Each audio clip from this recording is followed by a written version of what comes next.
Trump will face more resistance as he tries to flex his power. I do think, though, that as he faces more resistance, he'll try to flex his power even more and more. He will try to defy the judiciary. He'll try to defy the Congress. Obviously, even an impeachment, it probably won't pass through the Senate because I don't think that the Democrats will win, take back the Senate in this next election just because of the map. But first, I certainly think that the Democrats will win in this midterm election in the Congress, in the very least. And even though they aren't campaigning on impeachment, it's absolutely going to happen. I actually think it's funny that, like, not funny, but it's interesting to see that impeachment is sort of like the dirty little word going on right now. Like, no one's saying it, but that's certainly what's going to happen. And I think the easiest thing to pin him for is the crypto money.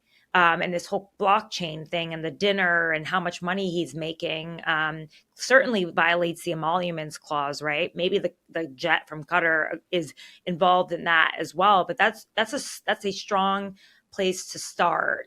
I also wonder if he declares a national emergency towards the end of his term. I am joined today by Tara Palmeri, a veteran journalist, often known as one of Washington's most fearless political reporters. How are you doing today? Thanks for having me. What a kind intro. Some people might like that intro, some people might not, but I'm cool with being feared. I've been following a lot of your reporting lately. I cited your story about Bill Gates visiting the White House in a video. And yeah, you're doing great work. I want to ask you some broad questions about your career, and then we can dig in and just have a conversation about the current admin. I know you have some questions too, but so I want to ask you, you covered the Trump White House during his first term pretty relentlessly. Yeah. Now you're here reporting on the second. How has the admin differed? What surprised you? Well, they're just so much more professionalized this time around. There are very few dissenters. There are fewer people who are willing to speak out against him, even like privately, on background, off the record. They seem to really be towing the line. But I will say, when there are people who are unpopular, like Elon Musk, they were definitely willing to talk about that. But there are people who are trying to stop his worst instincts. Like, that's how other people thought of themselves, as being inside the White House. They would be like, well, I'm here to be the adult in the room. You won't hear that word ever. I'm the adult in the room from anyone. They enjoy not having adults in the room. And if anything, seen in any way, being seen as trying to stop his agenda would be like a heresy. And so I think it's different. It's a little bit harder as a journalist, to be honest, to break stories, but Trump is leaky himself. Like, you can just call him and he'll tell you what's going on. There's really, and even the stories about like the absurdities and what he wanted to do, and oh my God, he wanted to send the National Guard, but he was stopped. Now he just does it. There's no one there to stop him.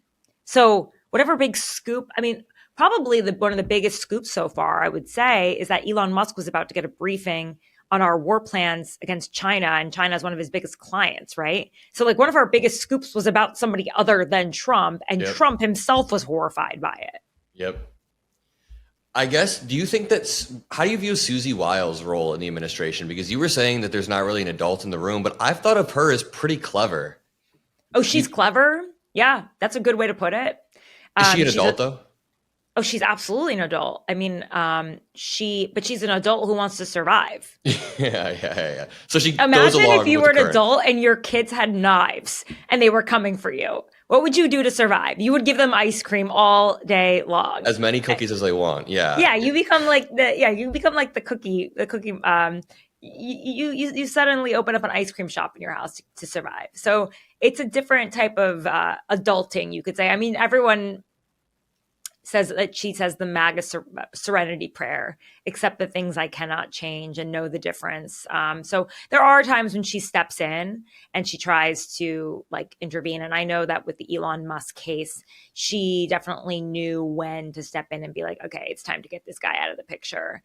And she certainly helped move that along, but she wasn't protesting him the entire time. That doesn't really work for Trump because he kind of likes to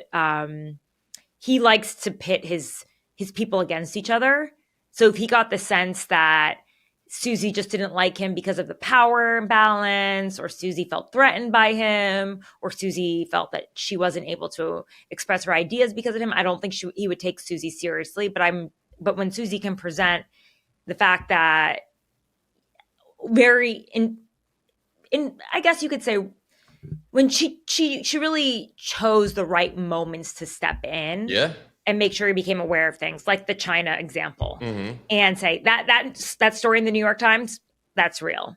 Do you know what I mean? Like that, and then that pissed Trump off, and not just because it's a conflict of interest, but he's probably thinking to himself, Elon's about to make a ton of money off of that. And it's funny with President Trump, like I called him before I went independent, and I told him I was going to go independent. And he was just like, why would you do that? And he didn't understand it because he's such an old school guy. Like he used to read the New York Post and call me when I worked there, right? That was his favorite paper. We used to call him a rent-a-quote because you could literally call him for anything and everything.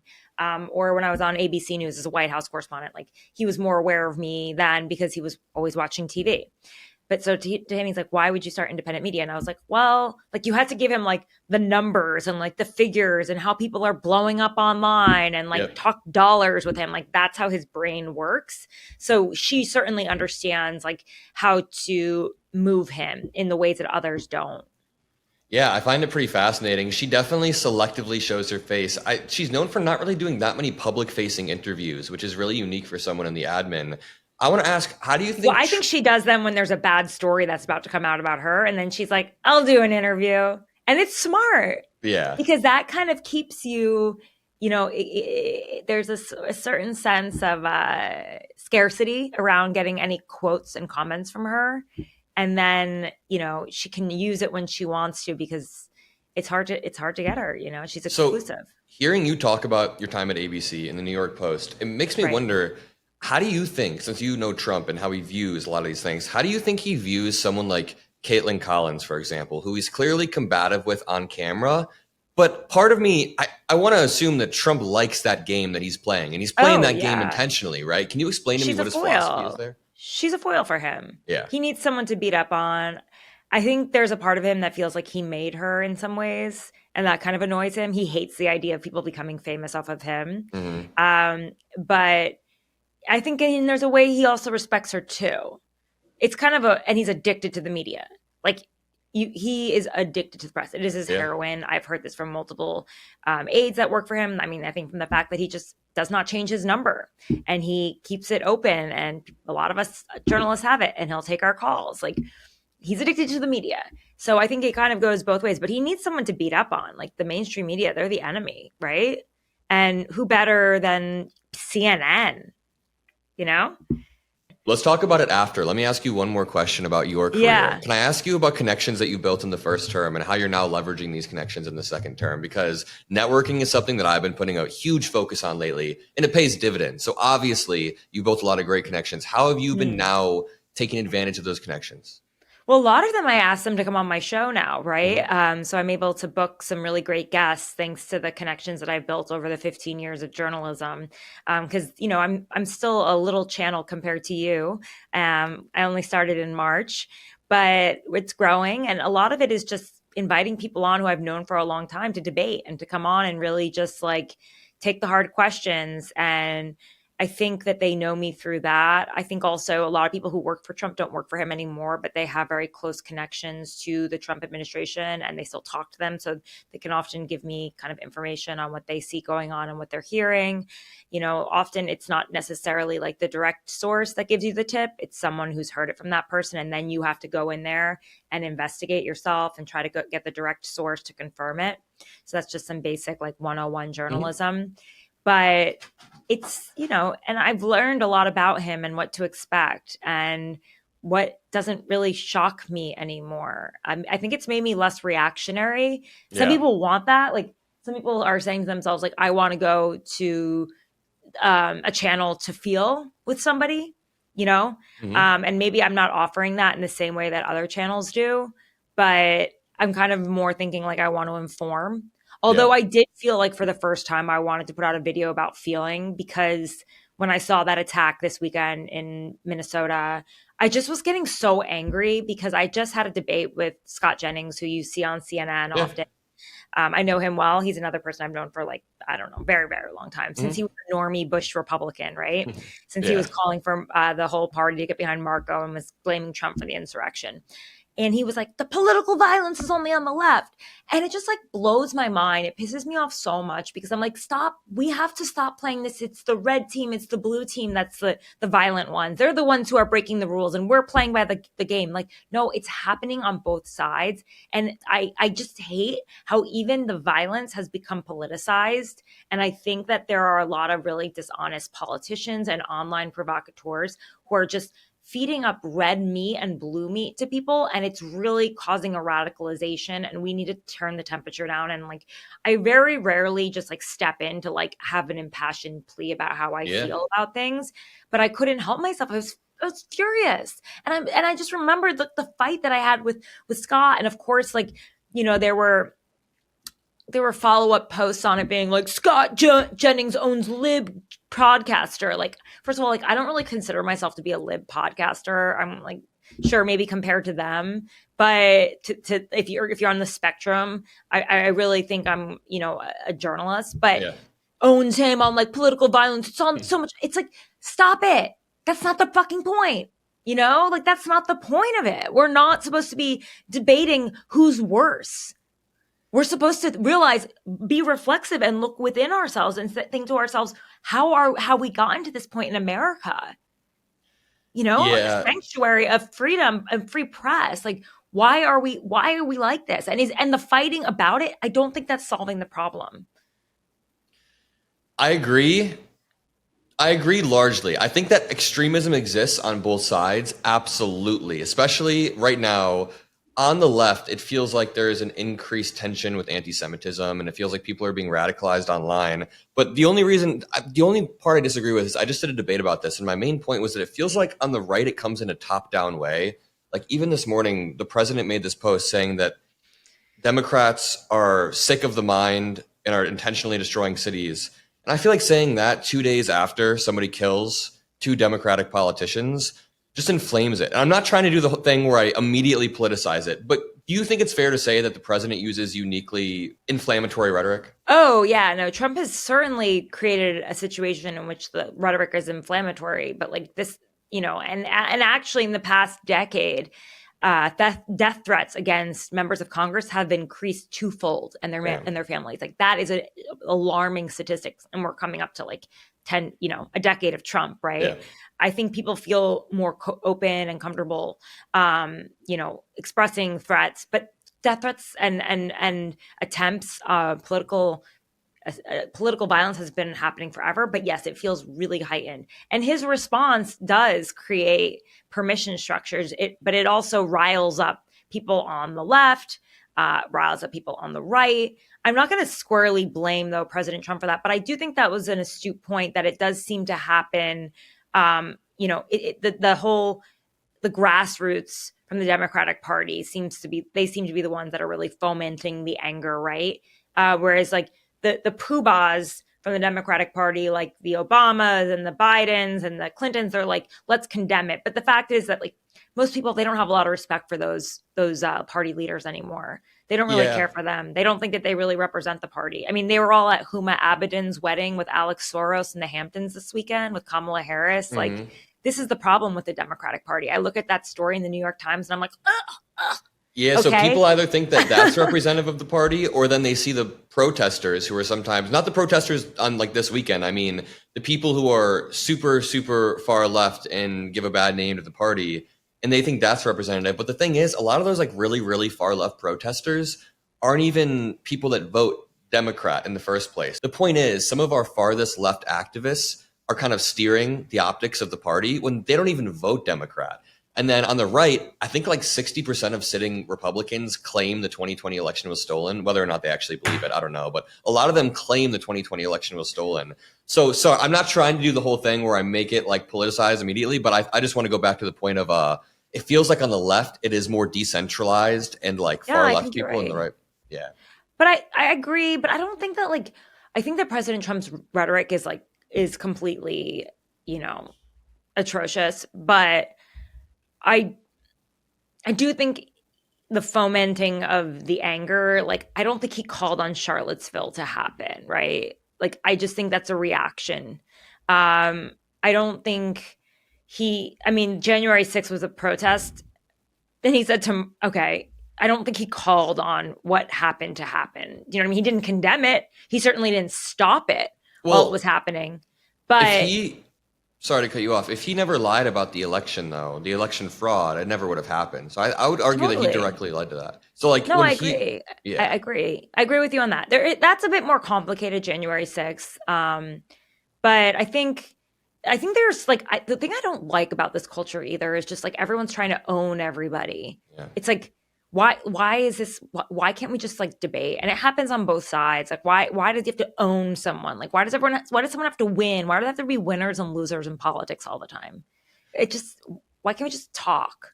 Yeah, that's been one of my philosophies. So a little bit about my career too. We talked. I've already learned a lot from you so far, which is amazing. So I Thanks. I've learned a started. lot from you too. I appreciate that. So I started when I was 21 years old, going to these Trump rallies, and I would go to Trump rally after Trump rally. After the first one went a little bit viral, I developed this strategy where I'd go in there and talk to Trump supporters in a very respectful way. And as much as I love, like, I love Jordan Klepper and the content that he makes. But when he's making stuff for Comedy Central and dunking on Trump supporters, it's not as productive. So one of my most viral clips is a Trump supporter saying, "We should stop funding Ukraine. Let's put America first." And I go, I think funding Ukraine is how you put America first. I think when you fund Ukraine, you not only protect the border of sovereign nation, you're not only stopping Russia, but it helps our economy, our military, because we get to send old stockpiled equipment. And I give this argument, and this Trump supporter by the end of it goes, "I've never even thought of it that way. Maybe we should be funding Ukraine." Now, Yeah, of because course, he probably revert. they're in information silos.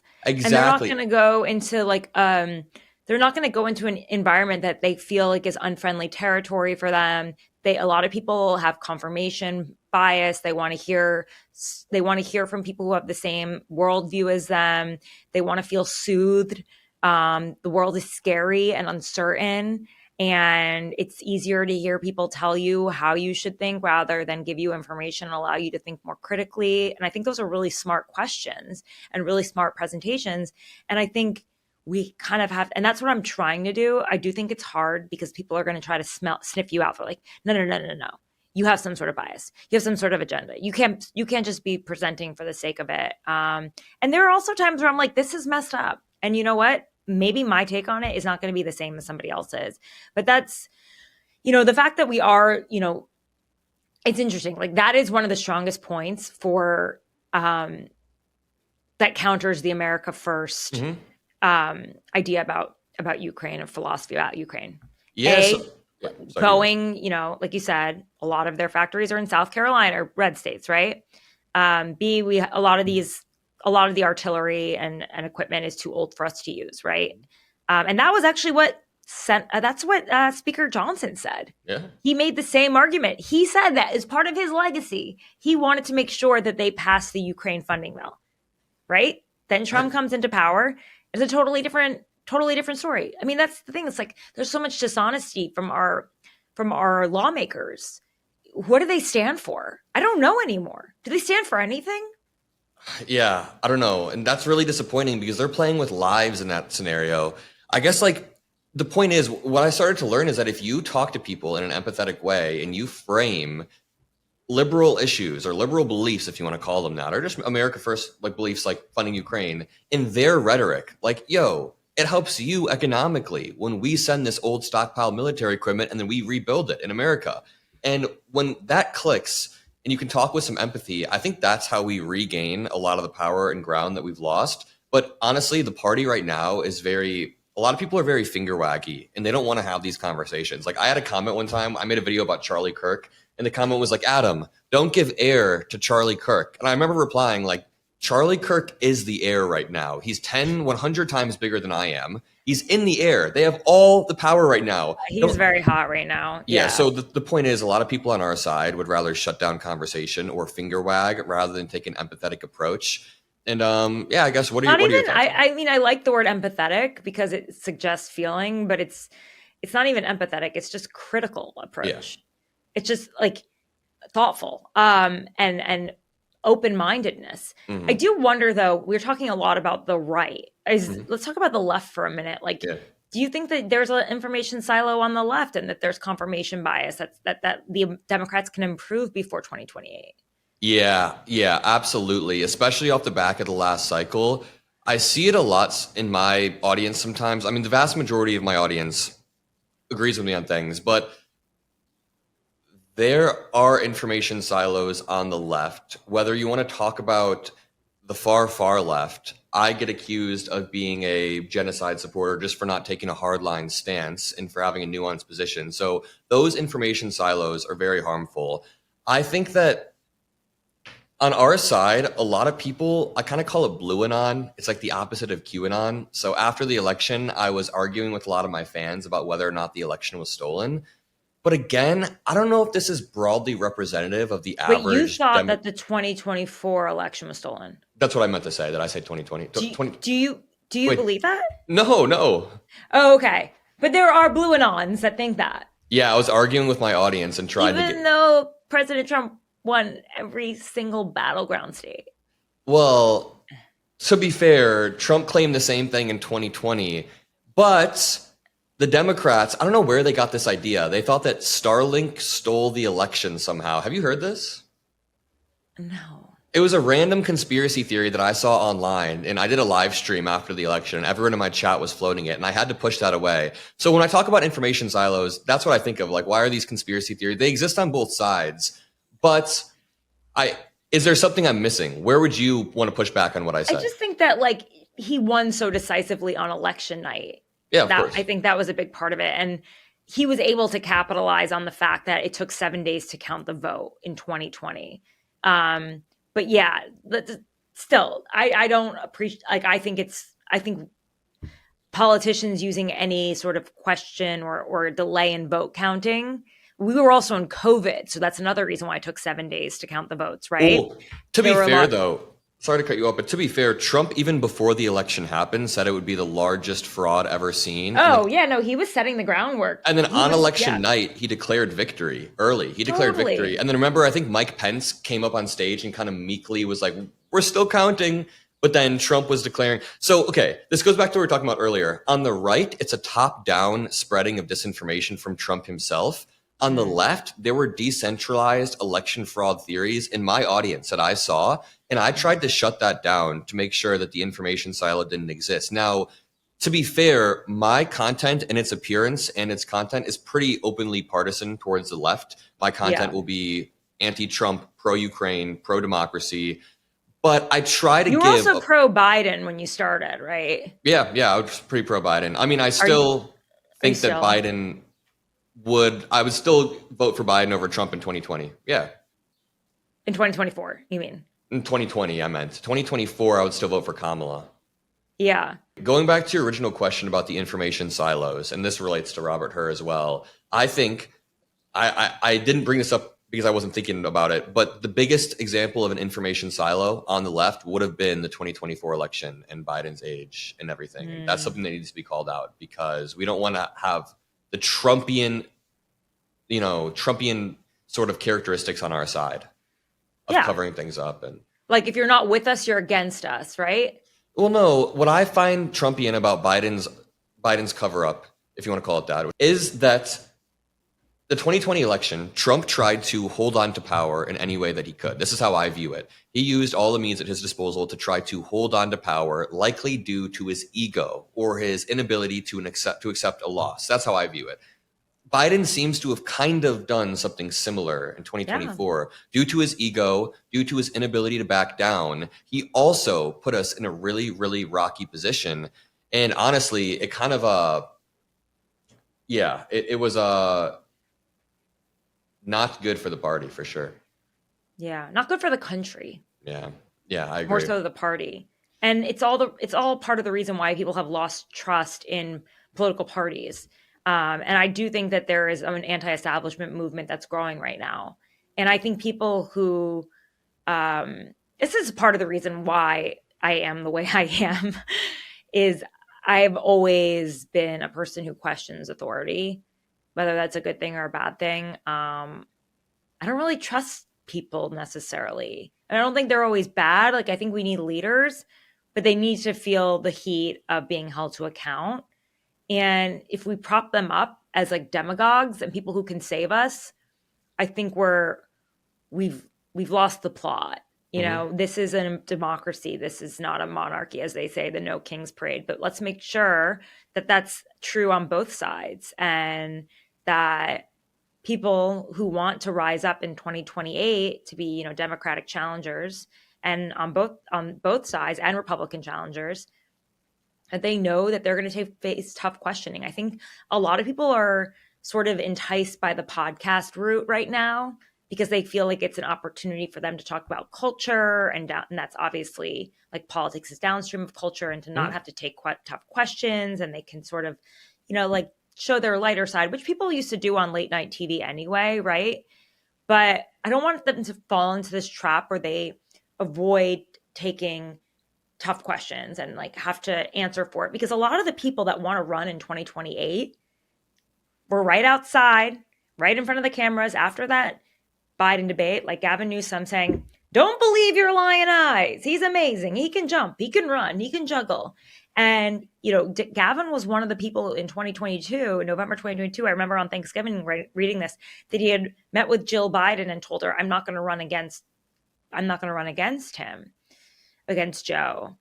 And it's like, you know, he's become one of the stars in the party because of the fights over immigration.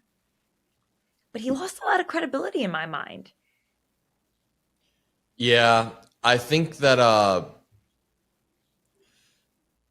it's definitely not a good look, but it's totally, I don't mean to what about immediately, but Donald Trump was able to recover from a way bigger lie, in my opinion. And I know the Biden one is a little bit more fresh, but the American people seem to forget things decently quickly. I mean, Trump like cooed the Capitol, and it didn't affect people's day-to-day lives. So nothing really manifested from it long term. He regained power 4 years later. Can I ask you a question? How do you view the Trump administration progressing over the next few years? Because we're 6 months into it, and I feel like it's been uniquely chaotic. And I'm not even saying that because I make liberal content. I just mean, like, I feel like if you look objectively at what's been happening with Elon Musk and Signalgate and the protests sparking, and then Trump saying this and that, I feel like it's uniquely chaotic.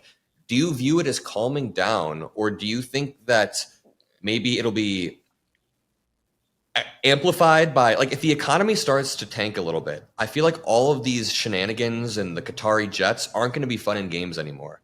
How do you view things progressing? I think that if he continues to be unpopular, he will get blown out in the midterms, and then he'll face impeachment, and he'll face a lot more resistance from the Democratic Party. People will talk more positively about the Democratic Party because right now, obviously, there's a lot of, you know, disappointment that they're not punching back hard enough, and that it's only the far left that seems to be really showing its might. So I do think that Trump will face more resistance as he tries to flex his power. I do think, though, that as he faces more resistance, he'll try to flex his power even more and more. He will try to defy the judiciary. He'll try to defy the Congress. Obviously, even an impeachment, it probably won't pass through the Senate because I don't think that the Democrats will win, take back the Senate in this next election just because of the map. But first, I certainly think that the Democrats will win in this midterm election in the Congress, in the very least. And even though they aren't campaigning on impeachment, it's absolutely going to happen. I actually think it's funny that, like, not funny, but it's interesting to see that impeachment is sort of like the dirty little word going on right now. Like, no one's saying it, but that's certainly what's going to happen. And I think the easiest thing to pin him for is the crypto money. And this whole blockchain thing and the dinner and how much money he's making certainly violates the emoluments clause, right? Maybe the jet from Qatar is involved in that as well, but that's a strong place to start. I also wonder if he declares a national emergency towards the end of his term, which for some reason would, I don't know, in some way push back an election or change the date of an election. I don't know if that's possible I'm not a constitutional lawyer, but you've seen it happen in Israel. You saw it happen in Ukraine, that, you know, when they're in the middle of a war, they're able to move elections around. And so I wonder if he does that to try to stay in power for longer. I think it'll be interesting to see how JD Vance fares. Sounds like he's not willing to give him the endorsement. And I understand that because he wants to hold on to power, be relevant. And if he's already endorsing his predecessor, it makes him look lame duck, right? But he also seems to like Marco Rubio a bit, and he likes to watch them fight with each other. Why do you think, though, that the Democrats just left the border open for so long? I reject the framing that the border was entirely open, but that's not even an important point to debate. I get what you're trying to say. I think that here's my answer. When you see a clip of Obama in 2012 talking about the border, in a roundabout way, he actually sounds sort of a hard ass, kind of like Trump, but just without he deported more people than Trump per day. Yeah. But Trump uses more bombastic authoritarian rhetoric. He started the family separation program. Yeah. But the thing is, Obama doesn't go up there and say that they're all like rapists, murderers, and illegals. And Obama wouldn't use that rhetoric. And I'd like to think Obama at least still had a humane view of these things. And then I think the Democrats were overreactionary to the Trump era. This would be my analysis on the spot. I'd have to think about it a little bit more, but this would be my analysis on the spot. When Trump comes into power and starts saying that immigrants are murderous, rapists, drug dealers, whatever you want to say, those overgeneralizations obviously just are not good. It's not good to dehumanize or to have an outgroup like that. And I think that Democrats took a reactionary stance and didn't really know how to reclaim that Obama era immigration rhetoric. Because then if Biden would have come out and used those Obama lines, people would have been like, you sound exactly like Trump, blah, blah, blah. So a combination of having Biden, who wasn't the best at articulating our beliefs during his term. I mean, he wasn't the best at defending his policy for obvious reasons. That combined with Democrats being a little bit reactionary after the Trump era aggressiveness around immigration. Remain in Mexico worked. Wait, say that again? Remain in Mexico worked. Yeah, it did. And they stopped it in February 2021. I also think that the border being open is kind of a red herring, though. Wasn't immigration across the planet kind of a mess during COVID and during the COVID years? Obviously, Biden could have used stronger rhetoric, but I don't know if they left the border open when a lot of the problem was asylum seeking, right? Which means people are going through the proper processes. Right, but people get, it incentivized people to move to cross the border as well. Yeah. The fact that, people, they are aware of the president who's coming into office, their policies, and they make those decisions when they're deciding whether to come into the country or not. Right. But I do want to get back to this whole idea, though, about Trump being loved. He really does love being loved in the same way that he loves the press and would kill for fawning press. Like they used to print out. This is one of the first stories I broke when I was at Politico back in 2017. His team would print out positive stories about him and feed it to him every morning so that he had a positive mood, his positive media diet. And they would just show him it'd be like the Daily Caller or Breitbart, and it would make him feel really good. And someone that I spoke to this weekend who has known Trump for 2 decades, maybe longer than that, said, I bet this Stephen Miller policy on immigration is probably starting to irk him a little bit.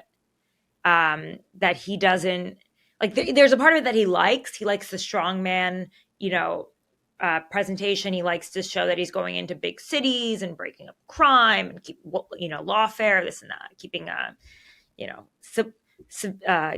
keeping the streets clean. Even though honestly, I think it is actually, it's antagonizing people in a lot of ways. But when you hear him do the walk back on the farm on the immigrant farm workers, or you hear him do the walk back on the migrant farm workers, the migrant workers at hotels. Yep. I mean, I was looking at a story in the New York Times from, I think it was 2018, about the woman who was on an H-2B visa, who had been cleaning, she was his personal maid for decades. And he hires these people at his properties, Mar-a-Lago, Bedminster, all of his properties. They are run on the backs of migrant workers. And I think he's conflicted on this one as much as he wants to seem like a hardo. And I think he's pushed by Stephen Miller and Steve Bannon, and then he has to walk it back, like you saw. And he realizes that what we really need is immigration reform. And unfortunately, there is no one in this Congress that has the backbone to do it, at least on the right, but even on the left too. I mean, they have certain demands that the right won't agree to. And I think that meeting in the center is just something that no one is really willing to do. Maybe a small amount, but that doesn't make a majority, right? Yeah, I entirely agreed with your analysis. I think until the point where you said he realized that we need immigration reform. I do think Stephen Miller is pushing him to be more hardline on immigration than he actually is. We see that with a lot of issues, but I don't even know if he cares about immigration reform. Obviously, the argument would be that he shot down, or he got Congress to shoot down Lankford's bill back in 2023, was that? Yeah, a political tactic so that he could be reelected, right? Yeah, I don't think he cares about reform. I actually would argue that Democrats care more about reform. And here's the thing, just to really quickly back up and clarify. I am okay with deporting people if they are a criminal and if they're here illegally and they've committed crimes repeatedly. Of course, I'm not going to push back against that. Deporting criminals, like people who have genuinely committed crimes, is fine. But I think like the removal of TPS from people when you promised you wouldn't do that, or I think that like going into some of these more people that are just working, genuinely just trying to work and make a living, I think that's when it starts to step over the line. So I want to give a nuanced position there and say that, like, as a Democrat, I'm okay with the deportations, of course. But going back to Trump being pushed a little bit too far, yeah, I think that Stephen Miller is influencing his policy in a way that's making him more unpopular. And it's interesting. Sorry, what's up? No, I was just thinking the same thing. And he likes those poll numbers. Like, yeah, and I was right about to say, immigration, or at least the border, was the one thing he was above water on in almost every poll, and now there are polls showing that he's below water. So I've heard theories that he could use Stephen Miller as a scapegoat and push him out. I don't quite know if that's going to happen. I know Trump does like to do that with some people. What do you think? Stephen's been around for a while. So he wouldn't do that? It's over a decade now. Okay. And Stephen is the MAGA right loves Stephen. Yeah. And he's playing a dance right now because I think at the same time, the reason you saw him even kind of like do this dance where he's like, I'm going into big cities and I'm busting up big cities, but I'm going to keep the farm workers because that's the red state flyover people. You know, that's a reaction to the right freaking out about him saying we're going to keep certain H-2B workers or migrant workers. So he's playing a delicate dance. I don't think he will ultimately get rid of Stephen Miller because he is an icon to the MAGA right. I mean, Trump was a Democrat at one time, right? Yeah. I wonder sometimes what he even thinks about someone like Pete Hegseth removing Harvey Milken's name from a warship, you know, a decorated naval officer. It's just like, you know, Trump in his day used to hang out, like Roy Cohn was his boy, and he was openly gay. He was kind of openly gay. He was kind of closeted, though. He was a little closeted, but it just... Yo, I hope you enjoyed my interview with Tara. If you made it this far, make sure you drop a like. Make sure you comment, "Hi, Adam," so I see that you made it till the end. I love you all, and peace out.